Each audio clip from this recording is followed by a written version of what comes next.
State of Exception, Last Track of the Elites, by Pullman. A task was given to me.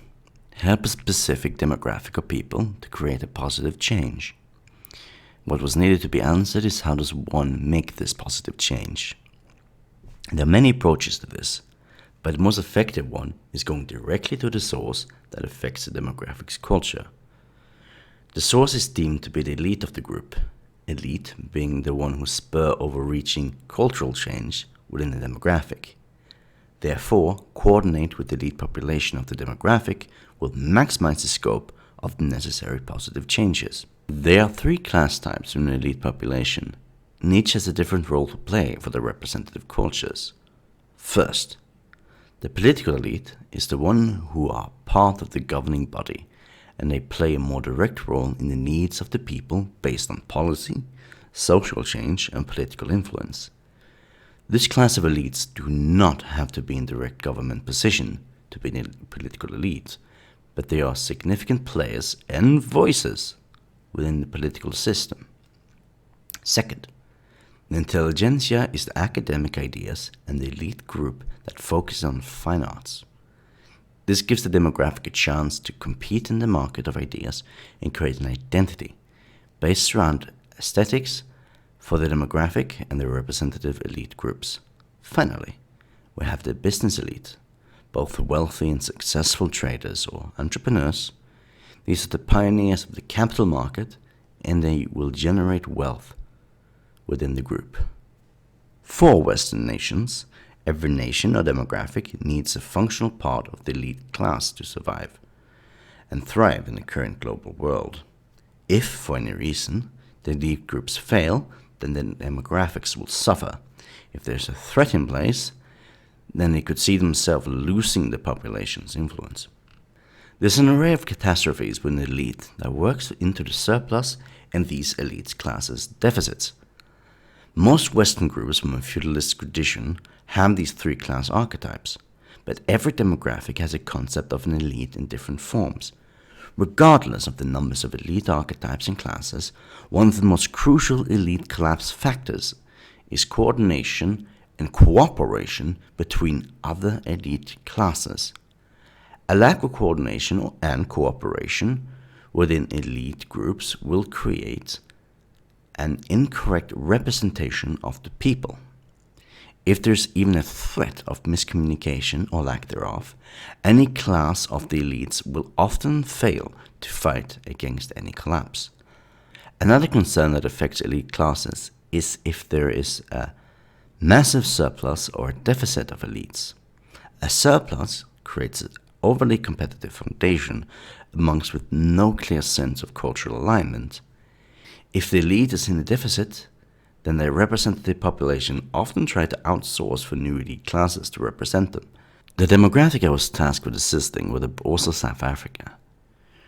To complete this task, I contacted Boers as aforementioned elite groups and created a few projects to bolster my efforts. Projects were created, and I was in contact with political elites.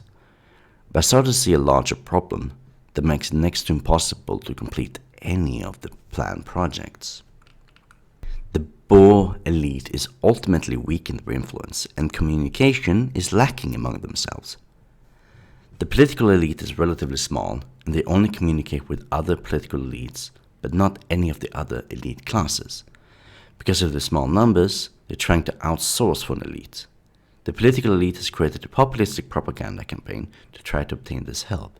Still, the issue is that a populistic voice makes it difficult to capture other nations' elite groups' attention. Moreover, they lack the infrastructure to make it possible to get money from the common folk of other nations. They have a non-existing intelligentsia, making it difficult to frame the problems with the proper language. Whenever they get into court to fight for their rights, they lack the vocabulary to accomplish their goals and ultimately will be trampled by other intelligentsia groups. The business elite has lost faith in the nation because many of them, many ordinary people within the business realm, face constant threats. Further, there's a propaganda that tells them that there's no future in South Africa and one should flee the country. This loss of faith has effectively disconnected them from other elite groups, and these disconnected classes do not help the Boer's political elite make the situation better. The Boer strategy by using populistic propaganda to get elites from other nations to help has proven to be ineffective primarily because the world is in an era of instability. Other nations cannot afford to spend a lot of resources on a failing elite of another nation. It is a more concrete solution than just propaganda, then there would be a greater possibility of cooperation between business and political elite groups of the Boer demographic.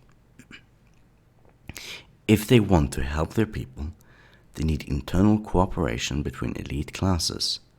The most significant objective is to initiate communication between the political and the business elite class.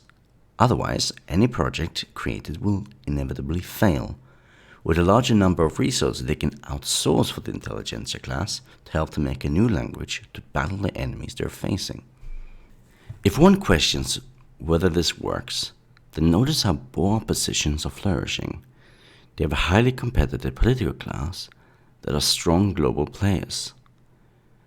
And while their internal projects are still ineffective, they even start many projects. They are experienced within the political and know how to doublespeak if necessary. They also have a robust diplomatic skills, making the other people's elite classes more likely to align with them. They also have a vital military capacity if necessary. The intelligentsia are vanguard Marxists that use language to explain and support the atrocities committed against the Boers. If not for the intelligentsia, the elite would lack the expressive language for global interaction and appear negative. Instead, they know how to turn other people to their side using the right language. Their business elite class is in a deficit, but they have enough political influence to make business elite financially back them because it's beneficial for business.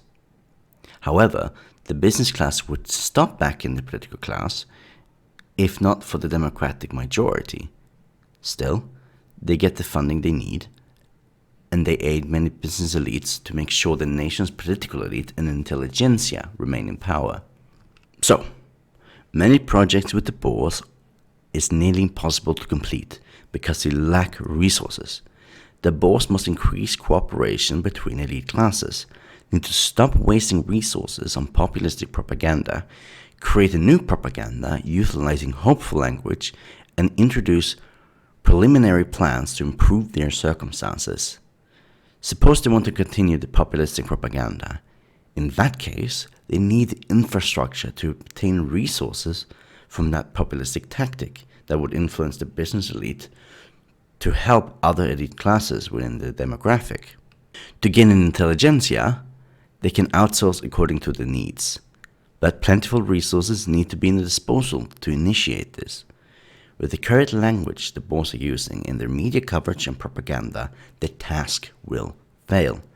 Lastly, suppose the Boers continue without creating cooperation between elite classes, then they will also fail, because any project they initiate will not be successful without the proper resources shared between the elite classes.